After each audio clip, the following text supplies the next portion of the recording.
Bienvenidos a Conexión, Crecimiento y Servicio, Viviendo el Evangelio Hoy. Un espacio de la Iglesia Cristo Eterno Redentor de enseñanzas, noticias y conversación. Visítanos y síguenos en el canal de YouTube y nuestro fanpage Cristo Eterno Redentor.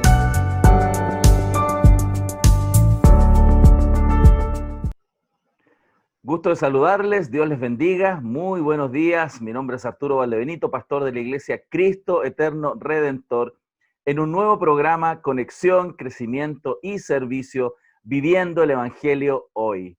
Estoy muy animado de poder conectarnos con ustedes y poder mirar desde la Biblia, ¿cierto?, las verdades maravillosas de la palabra del Señor y comprender, ¿cierto?, este proceso maravilloso que hemos venido estudiando con nuestro hermano Juan Aros, sobre el mover del Espíritu Santo en el nacimiento de la iglesia y cómo el libro de los Hechos relata esta historia tan maravillosa, ¿cierto?, de la expansión del Evangelio en el mundo. Así que nuevamente está con nosotros nuestro hermano Juan. ¿Cómo estás, Juan? Bendiciones. Hola, muy bien, gracias al Señor. Muy buenos días a todos los hermanos. Damos gracias al Señor, de verdad es un privilegio poder tener este tiempo de compartir la palabra y de ver cómo Dios, cómo su Espíritu Santo obra en medio de la iglesia, con estos hombres comunes y corrientes, como hemos dicho todo este tiempo, hombres que dispusieron su corazón para ser usados por Dios. Así que continuaremos en esta historia de la iglesia primitiva, de la iglesia naciente del libro de los Hechos. Amén. Bueno, entonces vamos a orar para que el Señor nos guíe. Amén. Y guíe particularmente y especialmente a nuestro hermano Juan en el compartir este mensaje. Señor, te damos gracias por la bendición de estar juntos, Señor, compartiendo, Señor, tu palabra. Agradecidos estamos, Señor, de tu bondad, porque tu palabra, que es fiel, que es verdadera y que es espíritu y vida, Señor, puede ser predicada y enseñada con poder, con denuedo tuyo, Señor, y que esta palabra impacte nuestros corazones. Señor, rogamos para que tú guíes a Juan, Señor, en la exposición y también, Señor, prepares nuestros corazones a recibirle y que dé mucho fruto. Gracias porque en todo esto tú eres glorificado, Señor, y tu iglesia edificada. En el nombre de Jesús. Amén. Amén. Gloria al Señor. Vamos entonces a la enseñanza. Ok, empezamos entonces. Avanzamos desde el capítulo 4 en esta oportunidad, del verso 34 al capítulo 6. Y el título para esta enseñanza es Fructificando en la prueba. Debemos recordar que Hechos de los Apóstoles no es una historia sistemática de la vida de la iglesia, sino que, como ya hemos visto, son periodos, ¿ya? Son periodos de la vida de la iglesia en donde el Señor de una manera u otra mostró el camino por donde la iglesia debía andar. Y nos vamos a encontrar acá con algunas problemáticas. Una oposición externa, producto del rechazo del Evangelio, las dificultades internas que surgen como consecuencia de los problemas entre los seres humanos que pueblan este cuerpo de Cristo. Debemos recordar que eran más de 12 o 13 naciones que se juntaron después del Pentecostés y empezó el compartir dentro de la iglesia naciente del libro de los Hechos. Entonces todo lo anterior forma parte de vivir en comunidad.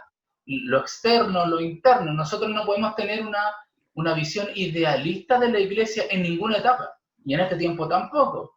Debemos tener una visión realista de la iglesia, la que nos muestra las Escrituras, donde hombres y mujeres comunes y corrientes, guiados por el Señor, tienen que enfrentarse a su propia realidad como seres humanos, enfrentarse a sus propias dificultades y buscar salir victoriosos en el nombre del Señor. Avancemos a la próxima diapositiva. Ya en el capítulo 4, aquí puse un letrero grande, dice, se vende, 4:34 y 35 nos dice, no había pues ningún necesitado entre ellos, porque todos los que poseían tierras o casas las vendían, traían el precio de lo vendido y lo depositaban a los pies de los apóstoles, y se distribuía a cada uno según su necesidad. La primera cosa que nosotros debemos notar es que Lucas está haciendo una declaración de lo que está pasando. No está señalando esto como un mandato apostólico. Como lo comentamos anteriormente junto al pastor, esto es descriptivo, no es normativo. No es que nosotros en este tiempo tengamos que vender todo y traerlo a la iglesia y suplir las necesidades de los que comparten dentro de la iglesia o los hermanos. ¿Cómo es que la iglesia podía vivir sin necesidades entre sus miembros? Los que poseían un mejor pasar económico, ellos disponían de sus casas o de sus tierras para poner los recursos a disposición de los apóstoles, de tal modo que ellos eran los distribuidores, a cada uno, dice, según su necesidad. Y esto es importante, esta frase es importante, la del versículo 35, porque los apóstoles eran los distribuidores, solamente los apóstoles, los 12. Estos estaban encargados de la predicación, estaban encargados de la oración, de la administración, de los sacramentos, de los bautismos y al mismo tiempo de la administración de los recursos. Nosotros nos vamos a poder dar cuenta que esto trajo ciertos problemas dentro de la iglesia. Avancemos a la próxima. Lucas siempre nos habla por periodos, y nosotros lo vimos en la sesión anterior también, o por circunstancias específicas. Nos señala un caso positivo y nos muestra también un caso negativo. Y ahí justamente en la diapositiva lo podemos ver. El caso positivo es el caso de Bernabé y el caso negativo es el de Ananías y Zafira. Avancemos a la próxima. Dice, y con respecto a Bernabé, veamos el caso positivo primero. Lucas nos dice, y José, un levita natural de Chipre, a quien también los apóstoles llamaban Bernabé, que traducido significa hijos de consolación, poseía un campo y lo vendió y trajo el dinero y lo depositó a los pies de los apóstoles. Este es el caso de Bernabé. Bernabé es un hombre reconocido en medio de la iglesia, que fue desarrollándose en medio de la iglesia. Este era un chipriota, levita, era autoridad de la iglesia de Antioquía. Este hombre atrajo al apóstol Pablo bajo su cuidado, yo creo que más adelante eso lo vamos a ver, y con quien empieza el primer viaje misionero, la primera predicación extensa del Evangelio. Bernabé también era reconocido dentro de la congregación, no solamente como un hombre dadivoso en términos materiales, sino como un hijo de consolación. José era una persona dispuesta. Su testimonio mostraba integridad. Avancemos al próximo, por favor. Ahora, muy diferente es el caso de Ananías y Zafira. Yo creo que ustedes lo han escuchado muchas veces y lo han leído quizás una cantidad también. Y lo vemos esto en el capítulo 4, desde el verso 1 al verso 4. Dice, pero cierto hombre llamado Ananías, con Zafira, su mujer, vendió una propiedad y se quedó con parte del precio, sabiéndolo también su mujer, y trayendo la otra parte, la puso a los pies de los apóstoles. Mas Pedro dijo, Ananías, ¿por qué ha llenado Satanás tu corazón para mentir al Espíritu Santo y quedarte con parte del precio del terreno? Mientras estaba sin venderse, ¿no te pertenecía? Y después de vendida, ¿no estaba bajo tu poder? ¿Por qué concebiste este asunto en tu corazón? No han mentido a los hombres, sino a Dios. Ahora es importante que nosotros reconozcamos que el Señor no condenó la entrega parcial de la ofrenda, sino la hipocresía y la mentira. Cuando Ananías se pone delante del Señor, delante de los apóstoles, trayendo la ofrenda, aparentemente él da a entender que era el precio de su propiedad, lo cual era una mentira. El Señor no está condenando el hecho de que entregue o no entregue, porque Pedro le dice, mientras estaba sin vender, te pertenecía, y si la vendías, igual era tuyo. O sea, el problema no radicaba en la entrega, sino en la actitud del corazón. No solamente de Ananías, sino también de Zafira, su mujer. Los dos, recuerde la escritura, los dos se habían puesto de acuerdo. Lucas nuevamente nos muestra la soberanía y el control de Dios sobre su iglesia, un control que es ejercido por el Espíritu Santo. Inmediatamente, Es interesante porque aquí ustedes pueden encontrar una declaración perfecta de la divinidad del Espíritu Santo. Porque lo dice la Escritura ahí, porque mentiste al Espíritu Santo, no han mentido a los hombres, le han mentido a Dios, al Espíritu Santo que está a cargo de la administración y la dirección de la iglesia. Entonces, el Señor lo que está esperando es coherencia en el carácter, mi conciencia y mis acciones resultantes. ¿Por qué? Porque el Señor no mira lo que mira el hombre. El Señor mira el corazón y todas las acciones de la iglesia son observadas por el Señor. ¿Desde dónde? Desde el corazón. El Señor nos observa profundamente cuáles son nuestras motivaciones, el por qué hacemos las cosas, e incluso el servicio que nosotros podemos llevar a cabo dentro de la congregación. ¿Cuáles son las motivaciones? ¿Serán correctas? ¿Serán incorrectas? Bueno, el único que puede juzgar el corazón del hombre es Dios. Y eso es lo que nosotros estamos viendo acá en esta situación. Avancemos a la próxima, por favor, pastor. En el verso 5 hasta el verso 9 nos cuenta la triste historia de esta pareja. Al oír Ananías estas palabras, dice, cayó y expiró. Y vino un gran temor sobre todos los que supieron. Y los jóvenes se levantaron y lo cubrieron y sacándole, le dieron sepultura. Después de un lapso como de 3 horas entró su mujer, no sabiendo lo que había sucedido. Y Pedro le preguntó, dime, ¿vendisteis el terreno en tanto? Y ella dijo, sí, ese fue el precio. Entonces Pedro le dijo, ¿por qué os pusisteis de acuerdo para poner a prueba al Espíritu del Señor? Mira, los pies de los que sepultaron a tu marido están a la puerta y te sacarán también a ti. Al instante, ella cayó a los pies de él y expiró.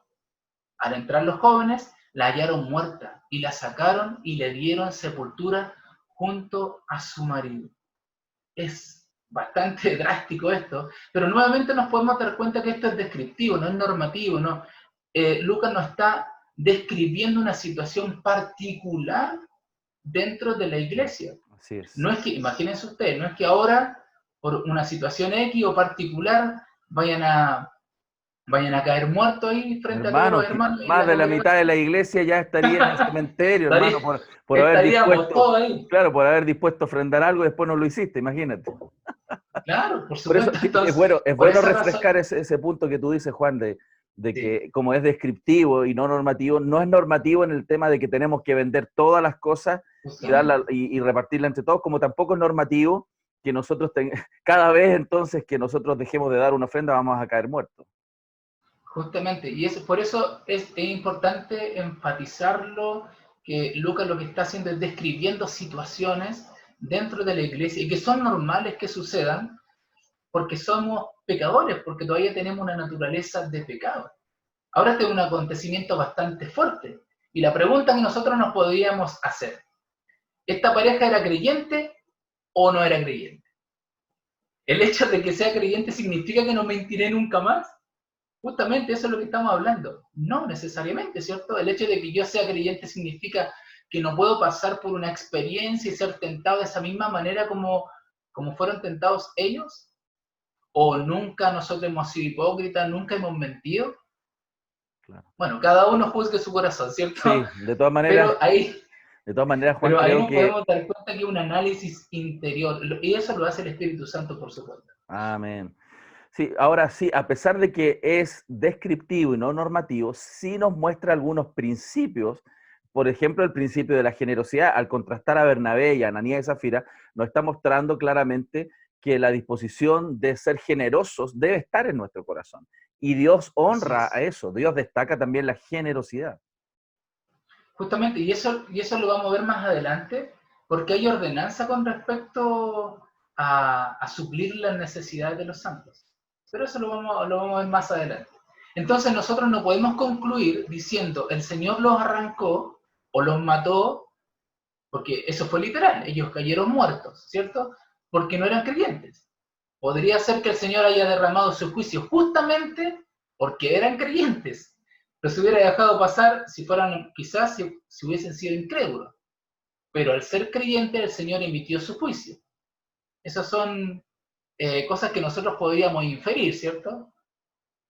El verso 11 del capítulo 5 dice, ¿cuál es el resultado de esta experiencia? Vino un gran temor sobre toda la iglesia y sobre todos los que supieron estas cosas. El juicio divino no se volvió a repetir, pero fue una gran advertencia. Yo creo que una advertencia así ya, de verdad que no quedan ganas de ser hipócrita o de mentir así tan deliberadamente, ¿cierto? De hecho, creo Esta es la primera vez que Lucas se refiere a la comunidad como iglesia. Sí. Este evento sirvió entonces para purificar la iglesia, para llamarle la atención sobre el cuidado que nosotros debemos tener sobre nuestras acciones, sobre nuestro carácter, sobre nuestro corazón. Recordar esto, de que Dios examina nuestros corazones. Él, por medio de su Espíritu Santo, está ahí siempre, constante, permanente en nuestro corazón. Su palabra entra a nuestro corazón y debe limpiar, purificar, debemos renovar el espíritu de nuestra mente, como dice la Escritura. ¿Avancemos? Vamos al verso 12 hasta el 14.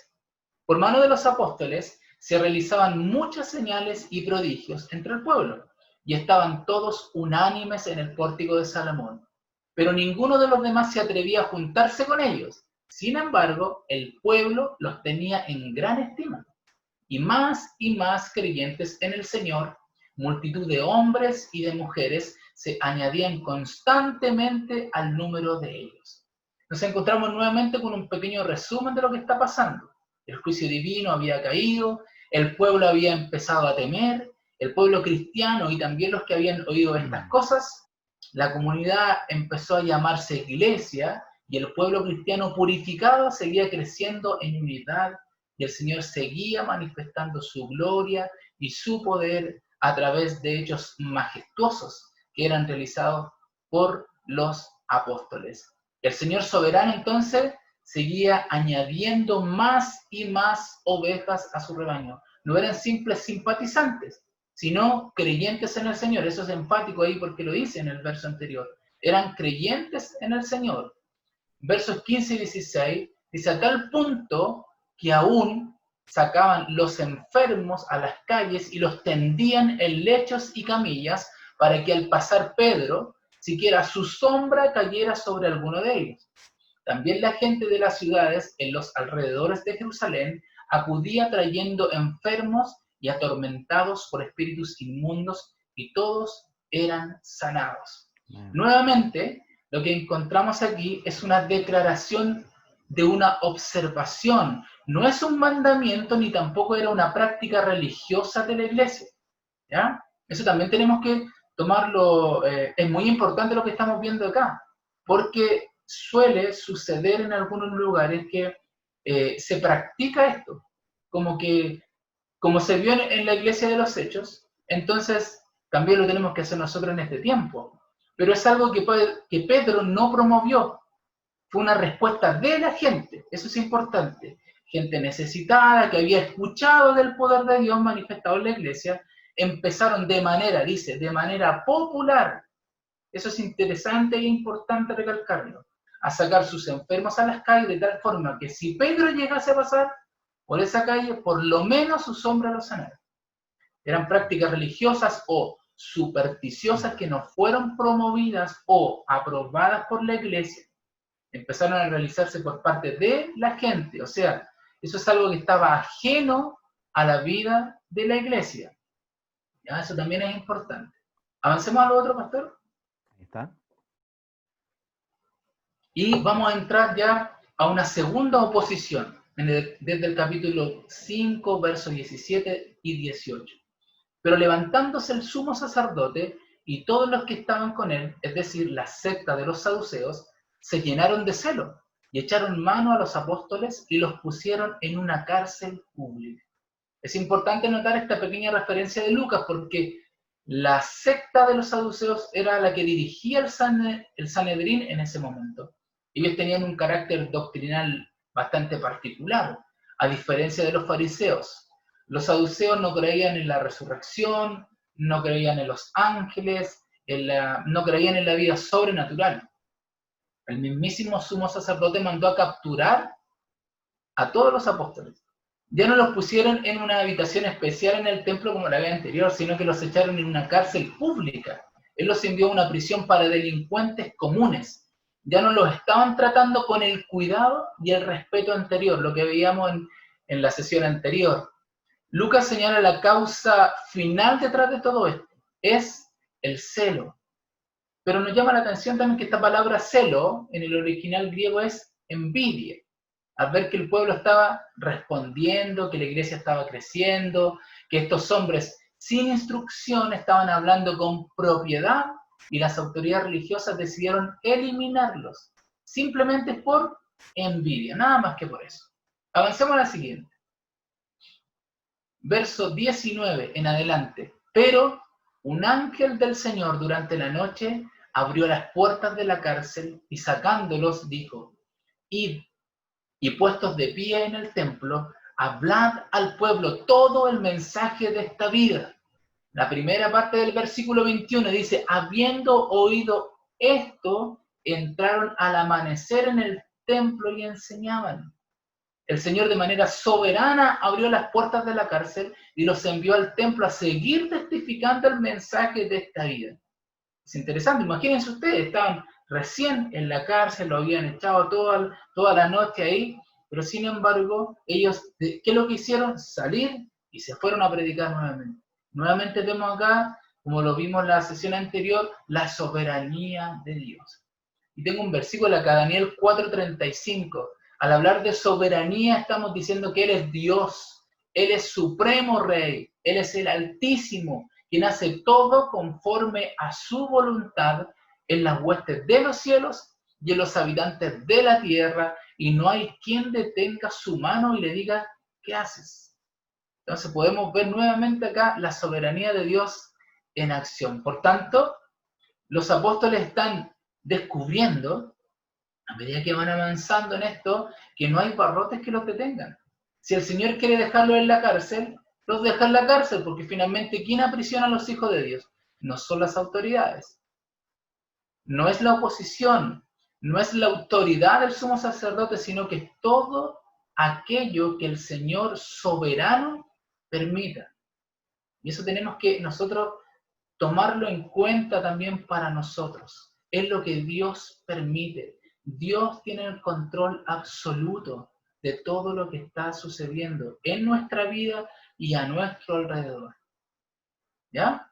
Ellos inmediatamente vuelven al pórtico de Salomón a predicar el mensaje de esta vida, o el mensaje de salvación, porque de acuerdo a los estudiosos, este mensaje de esta vida, la palabra vida, en arameo es tanto vida como salvación. Oye, ellos fueron a compartir el evangelio, la salvación que viene por medio de Cristo Jesús. Avancemos al próximo. La segunda parte del verso 21 nos dice: cuando llegaron el sumo sacerdote y los que estaban con él y convocaron al concilio, es decir, a todo el senado, los hijos de Israel, y enviaron órdenes a la cárcel para que los trajeran. Pero los alguaciles que fueron no los encontraron en la cárcel. Volvieron pues e informaron diciendo: encontramos la cárcel cerrada, con toda seguridad y los guardias de pies a la puerta. Pero cuando abrimos, a nadie hallamos dentro. Cuando oyeron estas palabras, el capitán de la guardia del templo y los principales sacerdotes se quedaron muy perplejos a causa de ello, pensando en qué terminaría aquello.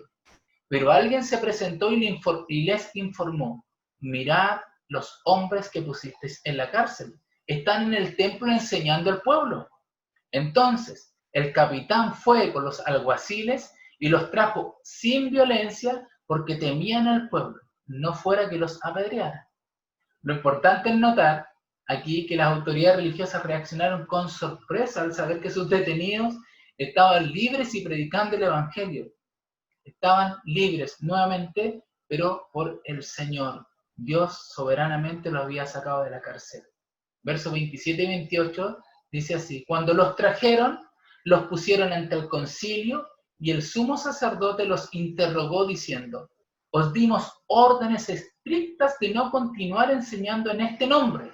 Y aquí habéis llenado a Jerusalén con vuestras enseñanzas y queréis traer sobre nosotros la sangre de este hombre. Las autoridades lo llaman, los detienen sin violencia, los llevan ante las principales autoridades, tienen a todos los apóstoles presentes y reconocen que ellos, uno, no están obedeciendo sus órdenes de callar. En segundo lugar, hay una declaración positiva. Ustedes han llenado Jerusalén con sus enseñanzas. Y lo tercero, que suena interesante, dice, y queréis traer sobre nosotros la sangre de este hombre. Pero debemos recordar nosotros lo que dice en Mateo 27-25. Cuando estaba la discusión entre Barrabás y Jesús, las autoridades religiosas reclamaron la liberación de Barrabás. Que la sangre de Jesús caiga sobre nosotros, dijo el pueblo. Esa acusación no era falsa. Una característica de la predicación del Evangelio es la acusación de la muerte de Jesús que recae sobre nosotros como pecadores. Pero en su gracia, esa obra por la cual nosotros deberíamos ser condenados, es para, gracias al Señor, es para nuestra salvación. Esa sangre derramada que nos hace culpable también nos bendice y nos salva. Porque Dios en su misericordia permite que esto suceda. Amén. Avancemos a la próxima. Nuevamente Pedro se levanta como la autoridad entre el resto de los apóstoles y dice en el verso 29 y 30, más respondiendo Pedro y los apóstoles dijeron, debemos obedecer a Dios antes que a los hombres. El Dios de nuestros padres resucitó a Jesús a quien vosotros habíais matado colgándolo en una cruz. El tercer discurso de Pedro y los apóstoles se reconoce lo siguiente. En primer lugar, nuestra obediencia es al Señor. Característica que se repite nuevamente en este discurso. Es que el testigo muestra su integridad delante de Dios. En el primer discurso de Pedro debemos recordar, ¿cierto? Que él dijo, no estamos borrachos. En el segundo discurso dijo, no es por mi piedad ni por mi poder que yo haya sanado a este hombre. Y en tercer lugar, en este discurso dice, señores, nosotros estamos obedeciendo al Señor antes que a los hombres. La integridad del testigo que va a presentar este mensaje es la primera declaración de Pedro. Nuevamente lo vemos así. La segunda declaración es, Cristo ha resucitado. El Dios de nuestros padres resucitó a Jesús. Nuevamente Él hace el vínculo, esto lo vimos en el capítulo 2 también, entre el Dios de los hebreos y el Dios de Israel. Pero ustedes son culpables, a quien vosotros habíais matado colgándole en una cruz. Verso 31 dice, a este Dios le exaltó a su diestra como príncipe y salvador para dar arrepentimiento a Israel y perdón de pecados. Y nosotros somos testigos de estas cosas, y también el Espíritu Santo, el cual ha dado a los que le obedecen. Jesús está en el trono, a la diestra del Padre. Él ejerce el poder sobre el universo, el príncipe. Él es el príncipe, Él es el Salvador. Aquí hay un reconocimiento de la sublime autoridad de nuestro Señor Jesucristo. Es una manera velada o indirecta sobre la soberanía de nuestro Señor, sobre la salvación. ¿Por qué? Porque miren lo que dice acá, Jesús está en el trono, es príncipe y salvador para dar arrepentimiento a Israel y perdón de pecados. Avancemos a la próxima. Y finalmente, como lo hemos dicho, es necesario el arrepentimiento y el perdón. Pero es algo que también debemos tener claro, eso viene de parte de Dios. Dios es el que lo concede. En el verso 32 dice, nosotros somos testigos de estas cosas. Y también el Espíritu Santo, el cual Dios ha dado a los que le obedecen. Es una obra completa que viene directamente de Dios. Es un discurso pequeño, pero como ustedes ven, es muy potente en sus declaraciones. Avancemos al próximo. Verso 33 al 39. Cuando oyeron esto, se sintieron profundamente ofendidos y querían matarlos. Pero cierto fariseo llamado Gamaliel, maestro de la ley, respetado por todo el pueblo, se levantó en el concilio y ordenó que sacaran fuera a los hombres por un momento. Y les dijo: varones de Israel, tened cuidado de lo que vais a hacer con estos hombres, porque hace algún tiempo Teudas se levantó pretendiendo ser alguien, y un grupo como de 400 hombres se unió a él, y fue muerto, y todos los que le seguían fueron dispersos y reducidos a nada. Después de él se levantó Judas de Galilea en los días del censo, y llevó mucha gente tras sí. Él también pereció, y todos los que lo seguían se dispersaron. Por tanto, en este caso os digo, no tengáis nada que ver con estos hombres y dejadlos en paz, porque si este plan o acción es de los hombres, perecerá, pero si es de Dios, no podréis destruirlos. No sea que os halléis luchando contra Dios. Ellos aceptaron su consejo y después de llamar a los apóstoles, los azotaron y les ordenaron que no hablaran en el nombre de Jesús, y los soltaron.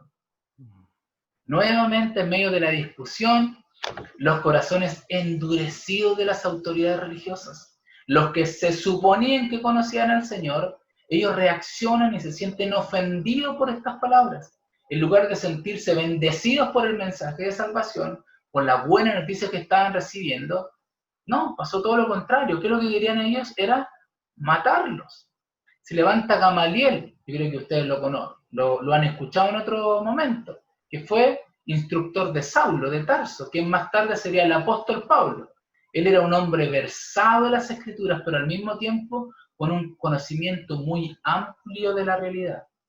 Él da un largo discurso en donde muestra que esta iglesia que ha aparecido en este momento bajo el liderazgo de un hombre llamado Jesús, simplemente él hace una advertencia: no sea que os halléis luchando con Dios, cuídense. Esa es la advertencia. Sin embargo, dice el verso 40 que las autoridades religiosas aceptaron este consejo. Después de llamar a los apóstoles, los azotaron y les ordenaron que no hablaran más en el nombre de Jesús. Avancemos a la próxima.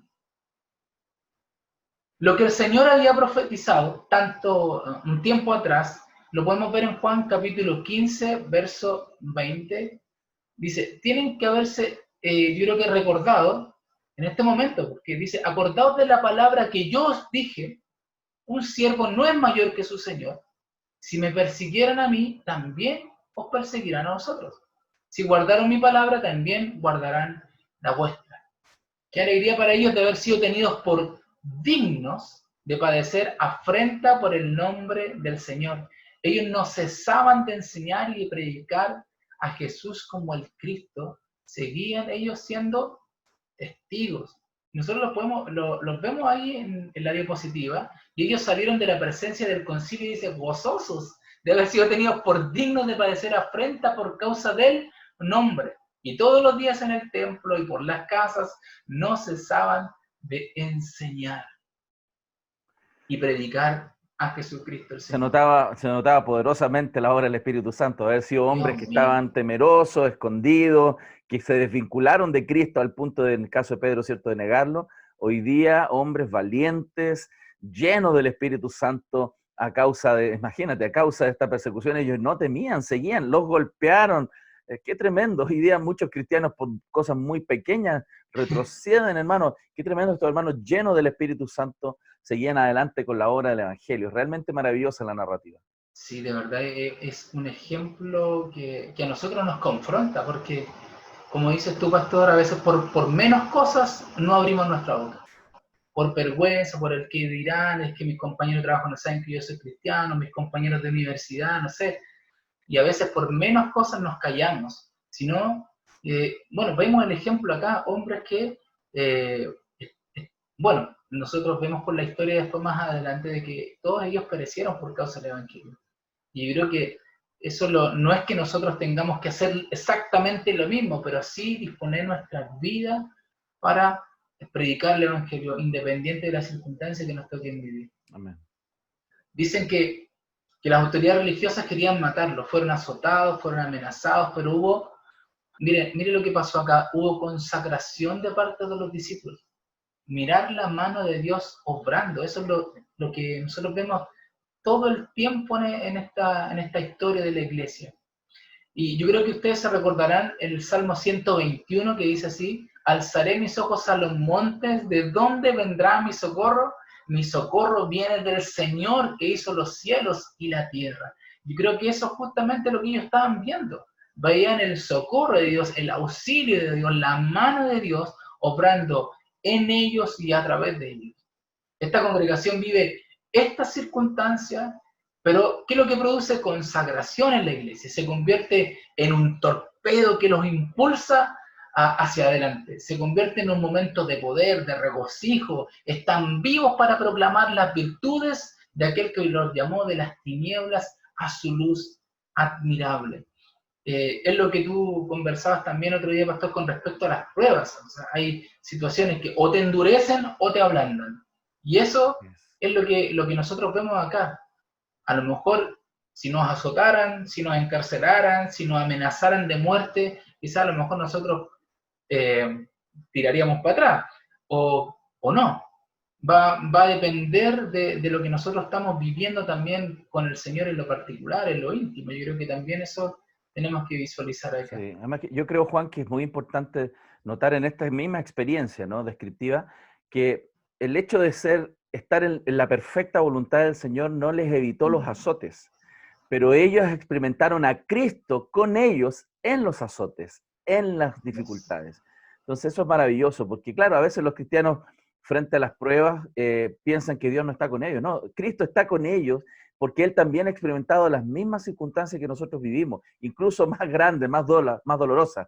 El Señor sabe lo que nosotros hemos pasado. Y ellos tenían, los apóstoles, estos discípulos, encontraron gran gozo de Dios, primero, identificarse con Cristo, pero también esta experiencia real de que está Cristo en ellos, con ellos en todos esos momentos. Así es. Bueno, ahí nosotros nos podemos dar cuenta que, bueno, se cumple su palabra nomás, que Él estará con nosotros hasta la consumación de los siglos. Así que tenemos que tener esa seguridad, esa confianza, esperanza. Esto nos produce esperanza a nosotros saber de que Dios en medio de la dificultad, de hecho Él lo dice, en el mundo tendréis aflicción, pero confiad, yo he vencido al mundo. O sea, con esas palabras debe darnos seguridad y confianza en quien nosotros hemos creído, independiente de lo que nos toque vivir. Avancemos a la próxima. Pero la iglesia sigue su ciclo. Ahora entramos a una segunda dificultad. En el capítulo 6, en el verso 1, dice nuevamente, por aquellos días, Lucas hace un alto y nos lleva a otro momento importante de la iglesia, que no está vinculado con lo anterior. Estamos en un momento diferente, en otra etapa. No hay forma que nosotros podamos relacionar lo anterior con lo que está pasando ahora. Por aquellos días, al multiplicarse el número de los discípulos, surgió una queja de parte de los judíos helenistas en contra de los judíos nativos, porque sus viudas eran desatendidas en la distribución diaria de los alimentos. Debemos recordar lo que dice en el capítulo 4, verso 35, que todos los recursos de la iglesia, los recursos materiales, eran distribuidos por los apóstoles a cada uno de acuerdo a su necesidad. Pero cuando estamos empezando a tener una iglesia, imagínense ustedes, 10.000, 15.000 personas, entonces se hace difícil que 12 puedan ocuparse de toda esta tarea. Más aún cuando ellos no cesaban de enseñar y predicar en las casas y en el templo. Debemos recordar esto porque la gente se iba añadiendo constantemente a medida que ellos iban predicando. No es que se convertía uno, se convertía una cantidad enorme de personas. Y otra cosa que tenemos que tener en cuenta, la diversidad social, cultural y racial. Nos dice, la primera parte del versículo 1 del capítulo 6, surgió una queja de parte de los judíos helenistas en contra de los judíos nativos. Aquí hay algo interesante que tenemos que saber. Nosotros vamos a ver más adelante cuando Esteban esté en problemas, dice el capítulo 9 del verso 9 del capítulo 6, solamente para entrar en contexto, dice, pero se levantaron algunos de las sinagogas llamadas de los libertos, incluyendo tanto a cireneos como a alejandrinos y algunos de Cilicia y de Asia, y discutían con Esteban. Entonces los judíos griegos Los judíos que habían nacido en la dispersión tenían sus propias sinagogas. Los judíos nativos de la Palestina se reunían en otras sinagogas. Los judíos helenos tenían sus servicios en griego. Los judíos nativos tenían sus servicios en arameo. Esta división hace que cuando se crea la comunidad cristiana, todos estén juntos y revueltos al mismo tiempo. Y eso obviamente genera tensiones sociales, culturales, hasta podríamos llamar tensiones de tipo racial, en donde personas que no estaban acostumbradas a estar juntas empiezan a vivir en comunidad, generando una profunda tensión. Y una de las cosas interesantes es que, por ejemplo, dice que el problema era con las viudas, porque sus viudas eran desatendidas en la distribución diaria de los alimentos. Una cosa buena que tenía el templo, y me acordaba cuando veíamos esto, lo que tú enseñabas en el libro de Juan. Una cosa buena que tenía el templo de Jerusalén era que el templo de Jerusalén le daba una pensión a las viudas, y a las mujeres viudas podrían ir al templo y recolectar esos fondos para su supervivencia. Cuando ellas se hacen cristianas, ese fondo se cerró, y por lo tanto la iglesia tenía que sostener a estas mujeres. Ahora podría sonar, ¿cuántas viudas puede haber en la iglesia? Bueno, debemos pensar que en ese tiempo la mortandad era mucho más alta que ahora. Y el hecho de que hubieran mujeres, muchas mujeres jóvenes viudas, es simplemente relacionado con el nivel de mortandad masculino en esta época, que era bastante alto. Y por lo tanto el problema era mucho mayor que el que conocemos nosotros en la actualidad. No había un cuerpo de apoyo, los mismos apóstoles lo reconocen a partir del verso 2 hasta el verso 4. Dice así: entonces los 12 convocaron a la congregación de los discípulos y dijeron: no es conveniente que nosotros descuidemos la palabra de Dios para servir las mesas. Por tanto, hermanos, escoged de entre vosotros 7 hombres de buena reputación, llenos del Espíritu Santo y de sabiduría, a quienes podamos encargar esta tarea. Y nosotros nos entregaremos a la oración y al ministerio de la palabra. Había entonces la necesidad de un cuerpo de apoyo que hasta ese momento no se había dado porque no había necesidad o no había la urgencia de crearlo.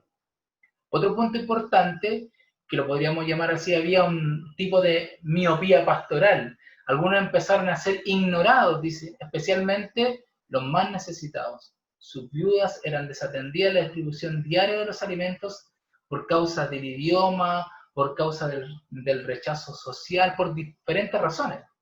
Los más necesitados no eran observados en medio de la multitud que estaba allí siendo atendida. Aquí vemos una problemática entonces. Sí, además disculpa Juan, hay que considerar que todo estaba centrado en la figura de los apóstoles, por lo tanto, sí, este volumen grande de personas que se convirtieron, por supuesto iban a poner su mirada en lo que los apóstoles dirigieran, hicieran y mandaran. Y como ellos fueron absolutamente sobrepasados por las demandas, aquí es donde nace esta necesidad de que haya más personas involucradas en el ministerio para también incorporarse en el servicio. Porque era imposible. Cuando hablamos de miopía, no necesariamente tenemos que argumentar el hecho de que intencionalmente se les estaba dejando de lado. Hay capacidades humanas que tienen que ser suplidas por el cuerpo de Cristo, que era lo que estaba por implementarse. Así es. Avancemos a la otra. Una cosa importante que debemos notar es que la Biblia habla con mucha claridad en cuanto a la responsabilidad de la iglesia con los necesitados, lo que conversaba hace un momento atrás. Éxodo capítulo 22, verso 22 al 24 dice: a la viuda y al huérfano no afligiréis, si lo afliges y él clama a mí, ciertamente yo escucharé su clamor, y se encenderá mi ira y os mataré a espadas, y vuestras mujeres quedarán viudas y vuestros hijos huérfanos. Y eso se lo dice Israel con todas sus letras, clarito. O sea, el tema de los necesitados no es un tema secundario en la vida de la iglesia. Es por eso que Lucas lo muestra con absoluta claridad. ¿Ya? Avancemos a la próxima. Aunque no se trata de un asunto teológico, propiamente tal, en las Escrituras las necesidades materiales son consideradas importantes para el pueblo de Dios. O sea, el Señor considera la necesidad y a los necesitados y los ve y los observa de una manera preferencial.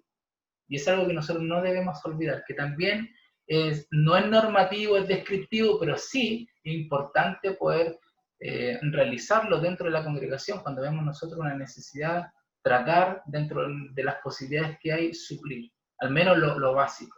Y de hecho en este tiempo lo estamos viendo en esta pandemia con las necesidades que se han dado, gracias al Señor que se han podido suplir esas necesidades. Avancemos a la próxima.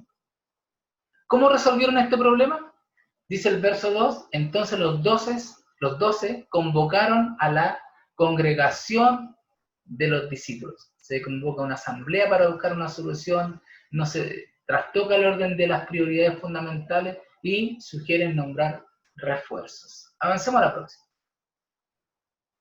La palabra griega aquí para diácono da a entender la idea de un servicio de administración que incluiría mucho de planeamiento, logística y administración de recursos. No solamente servir las mesas. Tenían que lidiar, imagínense ustedes, tenían que lidiar con 2 grupos sociales, con varios idiomas, con varios miles de personas. Estamos hablando de diáconos que tienen una enorme responsabilidad. Por tanto, los apóstoles mencionan 3 características que son importantes para que las tomemos en cuenta en el momento de elegir a personas que van a servir dentro de la congregación. Avancemos al próximo, por favor. Dice, buena reputación, llenos de sabiduría y llenos del Espíritu Santo. Y ahí está claro en la diapositiva, buena reputación se refiere a la probidad, a la honradez, ¿cierto? Que merecía completa confianza. Llenos de sabiduría, competentes en la administración y aptos para resolver situaciones conflictivas. Llenos del Espíritu, controlados y sujetos a la voluntad de Dios. El carácter de Jesucristo en ellos, reputación, sabiduría, llenura y control de Dios. 3 características que se mantienen a lo largo del tiempo para todo aquel que quiera servir al Señor. Debemos tomar en cuenta también que eso es importante para nosotros. Amén. Pasemos a la próxima. Para profundizar un poco, el término oficial diácono, como tal, no aparece en el texto original, pero las funciones previstas calzan con la idea tradicional del término. La palabra griega usada para servir es diakonein, de donde viene la palabra diácono o servidor. Este cuerpo de servidores brinda el soporte administrativo a los ministros de la palabra, aunque como es evidente en Esteban y Felipe, ellos también tuvieron un destacado ministerio como expositores de la palabra, no solamente como diáconos dentro de la iglesia. Dice el verso 5 y 6, lo propuesto tuvo la aprobación de toda la congregación y escogieron a Esteban, un hombre lleno de fe y del Espíritu Santo, y a Felipe, a Prócoro, a Nicanor, a Timón, a Parmenas, a Nicolás, un prosélito de Antioquía, los cuales presentaron ante los apóstoles y después de orar pusieron sus manos sobre ellos. Otra cosa, el acto de imposición de manos tenía que ver con la identificación con la persona, con la delegación de autoridad sobre ellos de manera pública. Era como el apretón de mano en nuestro tiempo, para que podamos comprender un poquito y contextualizarlo. Avancemos a la próxima. El verso 7, ya estamos concluyendo la exposición del día de hoy. El verso 7 en Lucas termina con una descripción de un acontecimiento y nos da un tercer sumario o un tercer resumen muy breve. Dice así, y la palabra de Dios crecía y el número de los discípulos se multiplicaba en gran manera en Jerusalén y muchos de los sacerdotes obedecían a la fe. Ahora, ¿cómo crece la palabra? La palabra crece en la medida en que se extiende su conocimiento, en donde se hace más profundo, más evidente, nuestra conexión con el Señor es más profunda, de tal manera que nuestro conocimiento es más abundante. En ese sentido, la palabra de Dios crece. Los discípulos se multiplicaban y muchos de los sacerdotes creyeron. Amén. Recordemos que hasta ese momento todavía, a pesar de la oposición de la iglesia, seguía reuniéndose en el pórtico de Salomón, en el mismísimo templo de Jerusalén, y se dice que en ese tiempo, en el templo de Jerusalén, habían alrededor de 20.000 sacerdotes ministrando cada día estaban haciendo diferentes labores, alrededor como de 5.000 sacerdotes. Diariamente tenían cosas que hacer en el templo. Por lo tanto, ellos fueron expuestos a la palabra de Dios y nos dice que muchos de ellos creyeron. Amén. Y eso es lo que tenemos para el día de hoy. Avanzamos desde el capítulo 4 hasta el capítulo 6. Vimos cómo Dios se está manifestando, cómo Dios sigue obrando a través de estos hombres, a través de estos discípulos, cómo se está empezando a poner el fundamento, cómo se ponen bases en la iglesia. Y eso nos sirve a nosotros como referente, como ejemplo para este tiempo. Así que eso, pastor, por hoy día. Creo que hemos avanzado un poquito más. Sí, damos gracias al Señor por esto. Muy buen tema, muy buena exposición, y nos alienta, ¿no?, a darnos cuenta cómo el Espíritu Santo obró, y así también puede obrar hoy día. Yo creo que con la misma esperanza, me encanta este verso 7 cuando dice, y crecía la palabra del Señor, y el número de los discípulos se multiplicaba grandemente en Jerusalén. También muchos de los sacerdotes obedecían a la fe. También es la esperanza que yo tengo, y la esperanza que tiene Juan, de que mientras vamos y seguimos predicando la palabra, y sigue creciendo el Evangelio, la predicación del texto, muchos se vengan y se añadan a nuestra iglesia y a la iglesia de Cristo en el mundo. Así que seguimos orando por eso, seguimos orando para que el Señor envíe obreros a la mies, para que todo esto siga extendiéndose ampliamente. Así que muchas gracias, Amén. Juan, gracias por la enseñanza. Dios te bendiga, mi hermano. Amén. Muchas gracias a todos. Dios les bendiga. Amén. Gracias también a todos quienes se conectaron en esta oportunidad. Nos encontramos en otro programa, Conexión, Crecimiento y Servicio, viviendo el Evangelio hoy. Dios les bendiga. Hasta pronto.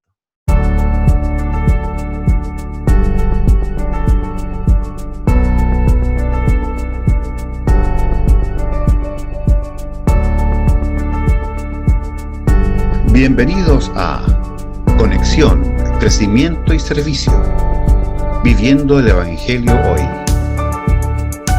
Un espacio de la Iglesia Cristo Eterno Redentor de enseñanzas, noticias y conversación. Visítanos y síguenos en el canal de YouTube y nuestro fanpage Cristo Eterno Redentor.